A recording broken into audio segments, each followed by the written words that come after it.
After placing the power meter slide on the stage, turn on the Leica SP8 Loss X software and the Thorlabs power meter software. The initial power displayed, in micro-watt, is from the room light. In the Thorlabs software, select a laser wavelength under Device and then Wavelength. Turn on the corresponding laser in the Leica Loss X software. In this example, it is the 488 laser. Please note down the percentage of the power you turned on for future comparison.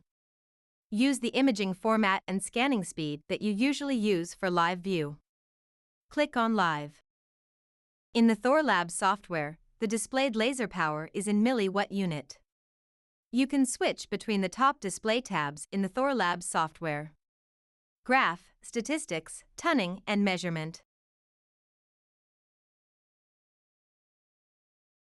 The record function is under the Graph tab. Before recording, click on the Settings icon and set up the record duration. The unit is in seconds. Then close the settings window and start to record.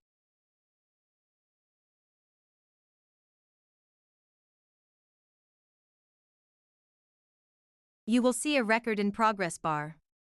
You can also stop the record progress before it finishes, and the recorded data is displayed. You can save this data.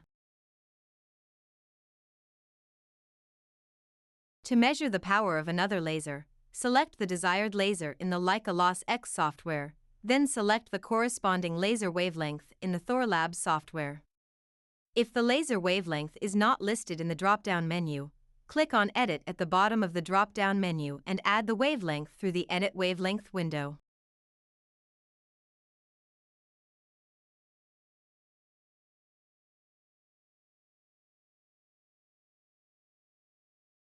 Click Live in the Leica Loss X software and start another recording.